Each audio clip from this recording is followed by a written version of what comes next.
Well, good morning. Good morning, everyone. I've been going over your questions of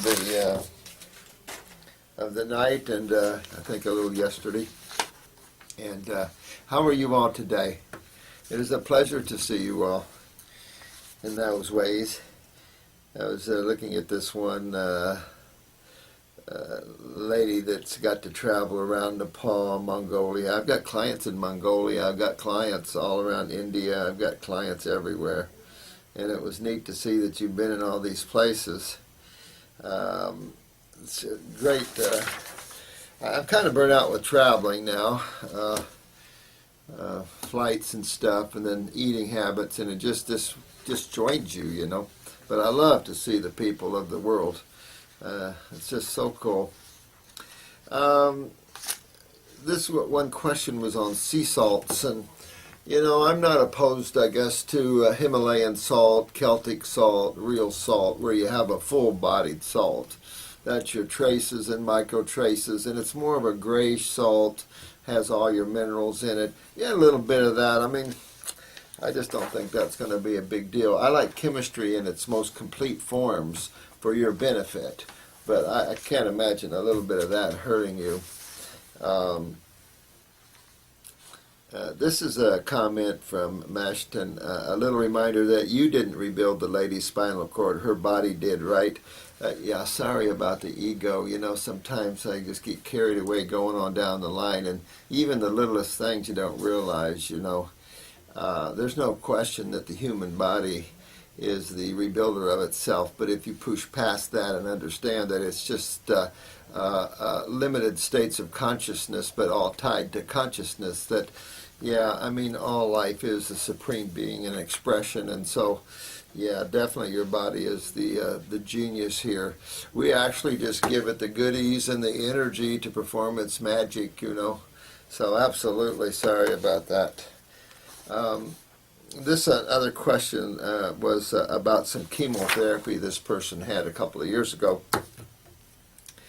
Yeah, think about how disgusting chemo is and how barbaric that practice is and how criminal it is. Because if I gave one of you guys Drano, certainly you're going to die or you're going to come close to it. And I would be then charged for that. So Drano, I don't know what the pH of Drano is. Someone might find out for me, but it's got to be between battery acid and hydrochloric acid, to be honest with you. I think it's probably more aggressive than hydrochloric acid, which is a pH of around 2, 1.8 to 2.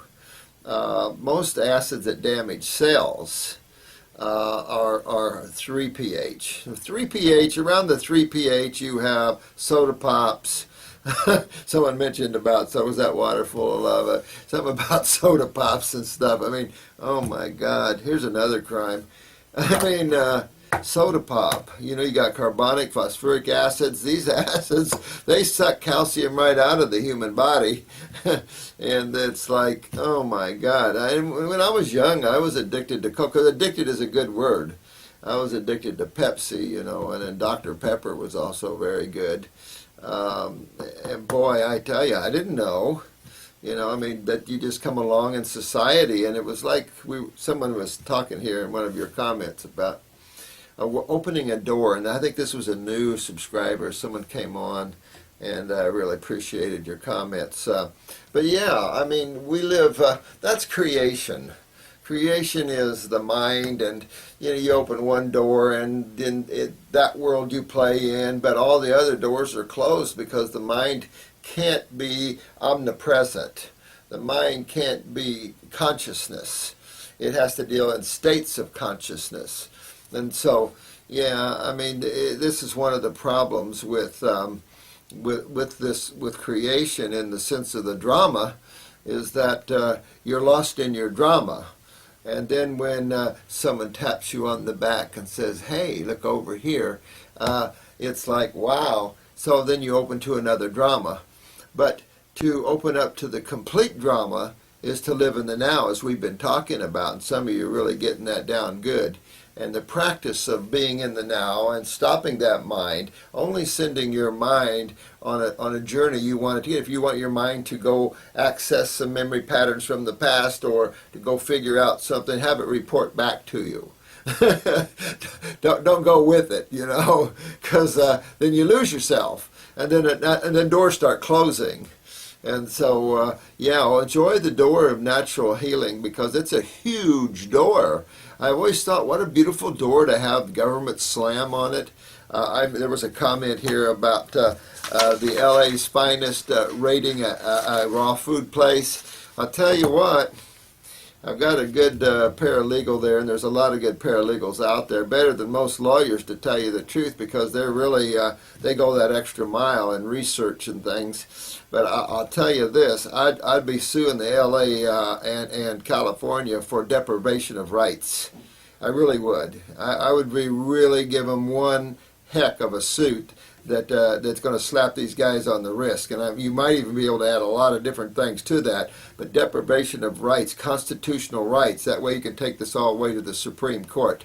But definitely get into the deprivation of rights by states and by sheriff's departments and things like this, because this is real powerful, and these guys need to be slapped on the hands. This sort of unconsciousness is what we're all about. I think of Mandela, and he was in prison for 26 years in a little hole. What a soul. But here I kind of get off on things a little bit here, but keep opening your doors, and that's the beauty about opening up consciousness, because then you start pulling to you like all of you great souls, and then we start becoming one. Tomorrow I'm going to try to come in and do a piece on spirituality here, and just what is spirituality for those that are maybe afraid of that word, or what does that really mean. And so I want to open those doors too, because the door of spirituality is really opening a door that's unlimited. In other words, we open little doors as we grow, and we look over here, here's natural health, and we look over here, and here's law and stuff, and we look over here, and here's all types of things going on, and then we open a bigger door, and we find, we have interplanetary beings around. I did a radio show for a year, I think I told you, with a Native American, and we talked to some very interesting people. I love the Hobies, but we were talking to this gentleman up in Mount Washington, and his website and his books are very fascinating about interplanetary visitors. I think Deepak was up there. So there's a lot going on that sometimes we're fearful of, or we don't we kind of shut off from, or we just don't think about it. But I think that you're going to find that when you open up the world of God, that it's limitless almost. It's even creation is so huge, and our little mind seems to have blocked our ego, has kind of blocked off some comprehension of the vastness of things. I always consider like Star Wars, that bar in Star Wars where you had beings from all different walks of life, and I think you're going to see that coming soon. There's too much about that, I think. And an astronaut, I forget his name, just came out and was talking about the things that he's seen.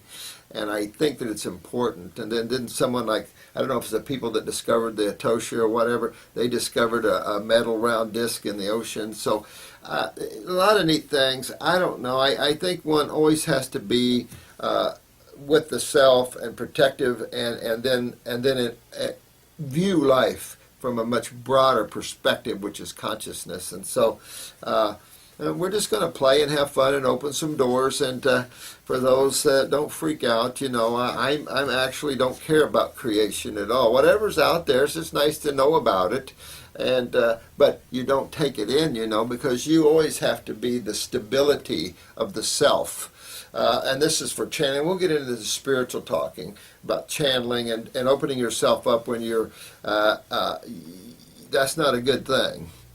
you just don't need to open yourself up to other beings and other things. It's kind of, we do that here in marriages and relationships. Instead of maintaining our individuality and the other person maintaining their individuality, makes for the greatest experiences. But we do that soul merging. Yeah, this comment, Magic Hummingbird, ooh, what a good name. MSM sulfur, my God, I tell you what, the blessing has been the iridology. I can tell you that I take my hat off to that surgeon that discovered it. And that's another area, there's a lot of, when you're getting on this planet, even in practitioners, you have a lot of states of consciousness. So that there's good, there's bad, there's so-sos, there's all levels. I like the best of the best in every field, whether it's Qigong masters or chiropractics. I like an individual that's expand their abilities, that looks at all these different areas. A chiropractor should always know kinesiology. That should just fit into chiropractics. And then they can expand into detoxification and understand the lymph system more and the acids more and why you see the muscles pull the skeletal system out. And you just start expanding your ability to know. And the same thing with massage therapists. Understand what we're talking about here, and you understand the reality of what you're doing, and then you don't massage to the heart, you massage more toward the kidneys, even though you can't force the kidneys to filter the lymph system. But at the same time, you can tell your clients just what they need to do to help do that while you're working with them, giving them some relief. So there's all kinds of neat things, but we have to interconnect to the core. Naturopathy, true naturopathy, not naturopathic medicine, true naturopathy added with botanical medicine, changing that around like we've done here. You've got the core healing of everything. Everything needs to spring out of this core healing, because this core healing is how the body works, is how things are in chemistry, and is how things are in physics. There's nothing, I mean, you can expand on that core, but the problem with bringing the mind too much into the core is that you'll start adding MSM. Oh, look, they say this is really, really good. Is it really? As far as I know, very little with sulfur has to do with the regeneration of tissue.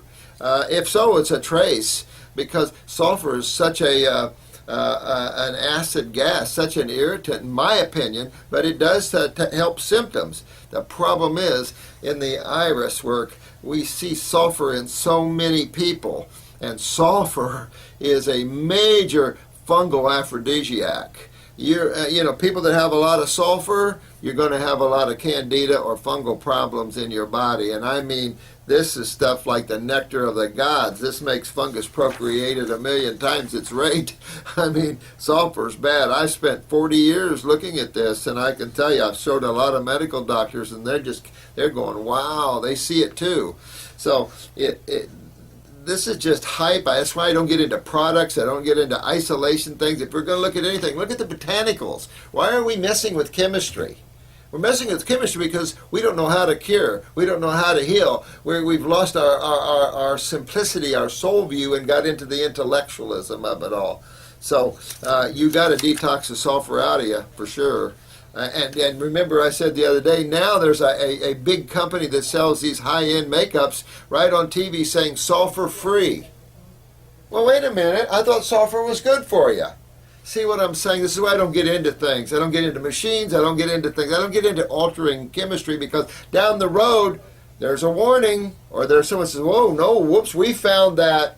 And I don't want to go there with anybody. I don't want to be responsible in any way for harm of any of my clients whatsoever. It's just a little thing I have here. Do no harm. Question was about tonsil stones. Yeah, just detox. Tonsil stones is like any other stones. They'll start dissolving. That's clogged lymph. That's what happens. That's a good example of anionic fluid when you get stones. That fluid's coagulate in an acid medium. And it's just showing you that your lymph is backed up and getting stagnant. So you're getting stones. And that's common. It's kind of a lot of people have them. Nasty, aren't they? Because that's the lymph system. That's the sewage department. And these are proteins a lot, so you can tell the putrefaction of those stones.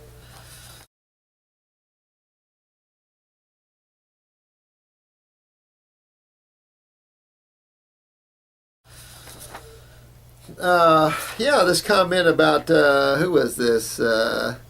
NYXS60. Yeah, all in iridology, and I've seen this, and I don't know how many eyes I've done. I know Jensen, he's told me he did over 300,000 eyes. I know I've done well over 100 and some. There's either two colors of eyes on this planet in humans, and that is brown or blue. And you're exactly right. I can show you many blue eyes that are almost all brown.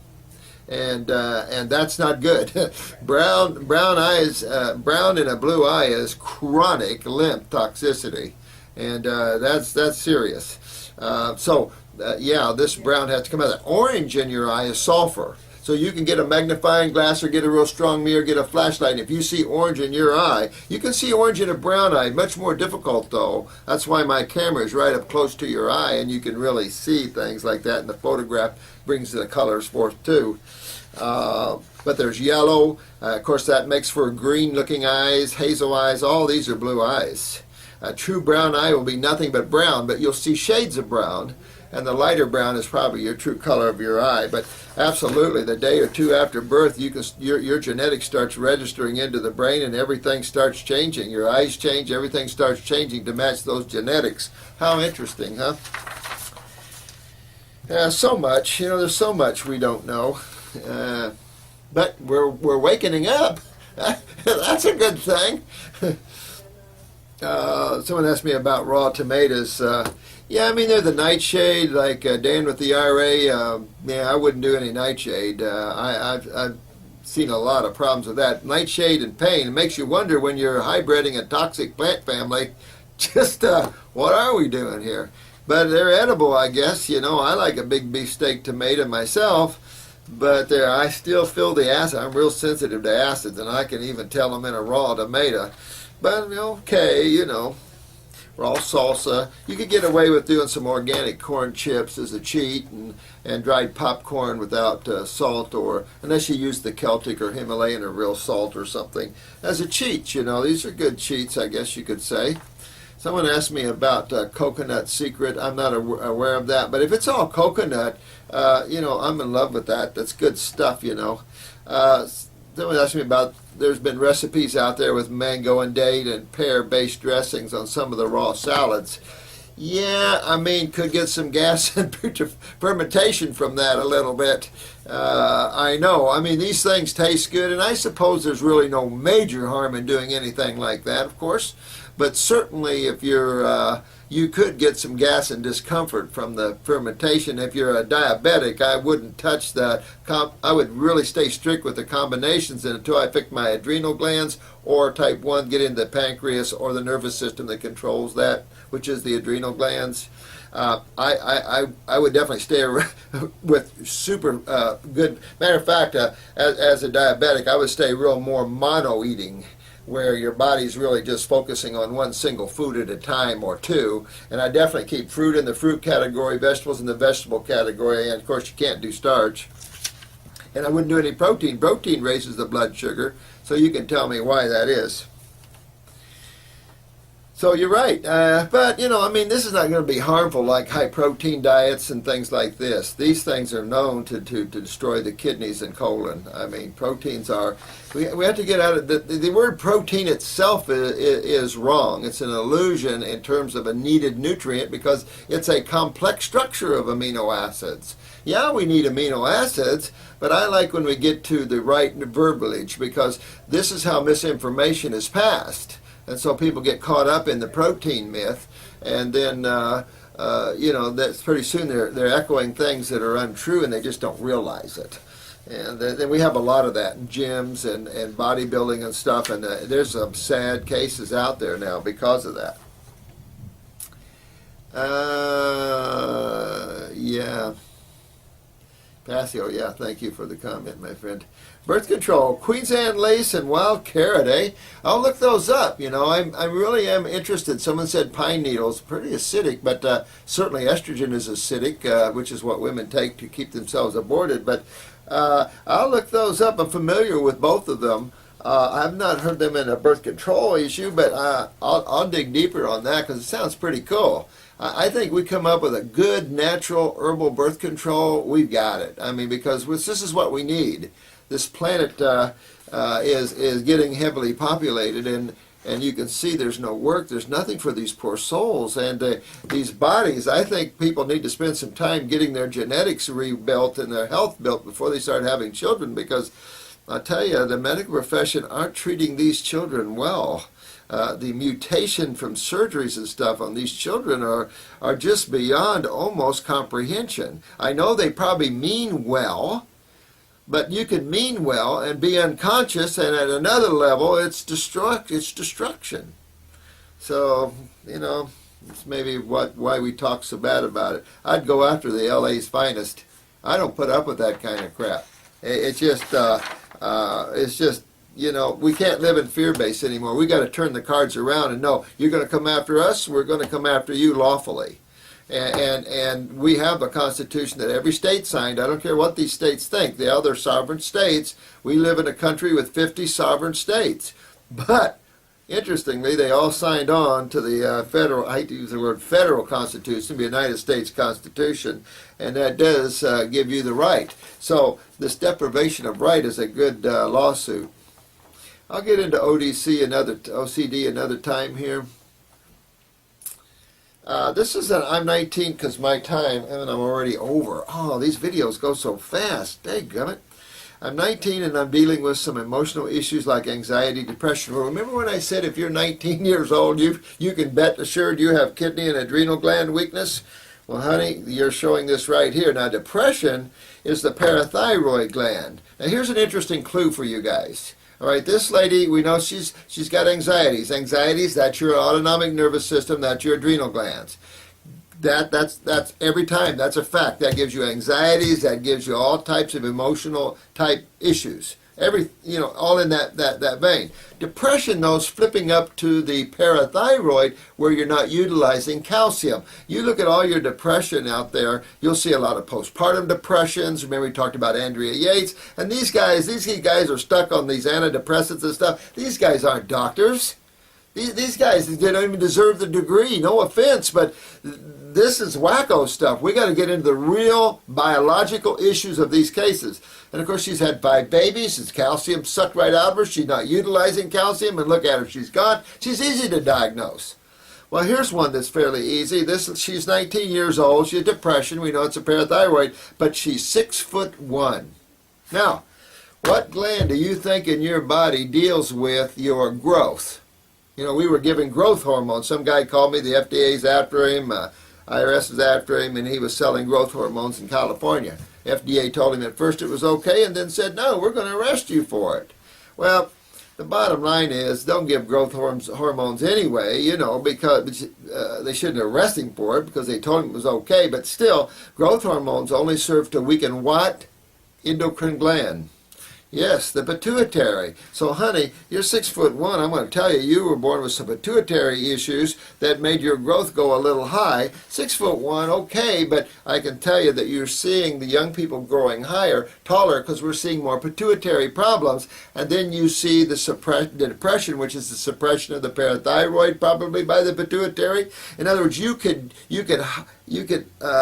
hypothesize that this is probably it, and this is what we're going to do here in the future is take cases, and I'm going to keep going them over with you. So if you put your case here, I'm going to go over it, but don't feel bad, because if you come to my school, I can pick you out of the crowd, because you know we're all working together. There's no shame for anything. We're all working on each other's health, and so I'm going to use you as examples because you're a good learning tool. You're a good learning tool for yourself and for others. And so I'm saying that I see pituitary here. At least I'm real suspicious. She's too tall. Not too tall. Don't, but I'm saying you're tall, and really I see that's going. And you're thin. So here we go.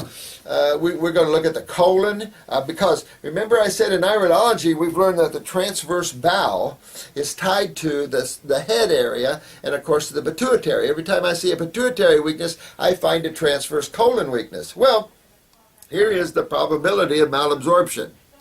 So we have to consider here we've got GI tract problems, we've got adrenal and kidney problems, okay, and we've got depression, and this person is a little tall here.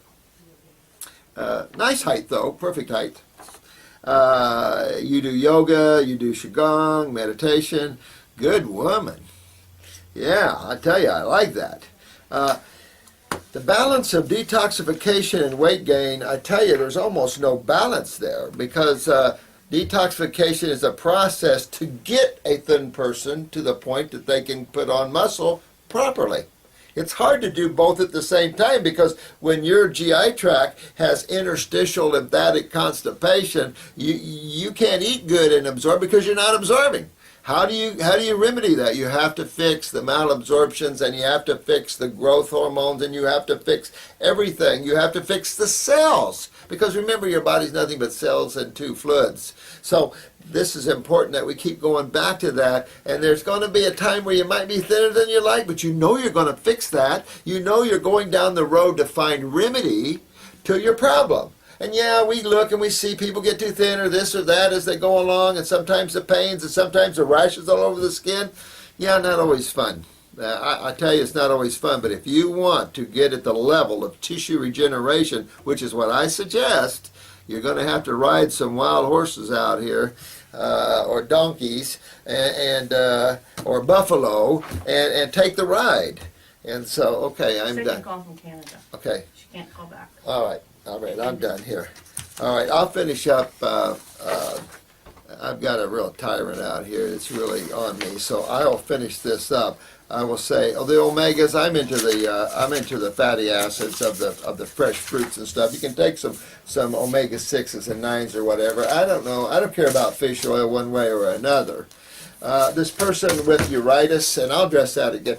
Uritis, detox your urinary tract, get your kidneys filled, and it just shows you're having kidney filtration problems. Fix the bladder up, get into this detox, get the kidney formulas, and you'll be okay. Got a cough coming in from Canada, got to run. I so apologize. You see my mango? I got a bunch of these babies, and that big, I got them even bigger. But those were getting kind of ripe. I didn't want to bring them, but we got some big mangoes down here. I just got there too late to get them too ripe. All right, I'll see you all. Thank you. Have a fun day, and tomorrow I'll do a video on spirituality. Thank you all. Bye-bye now.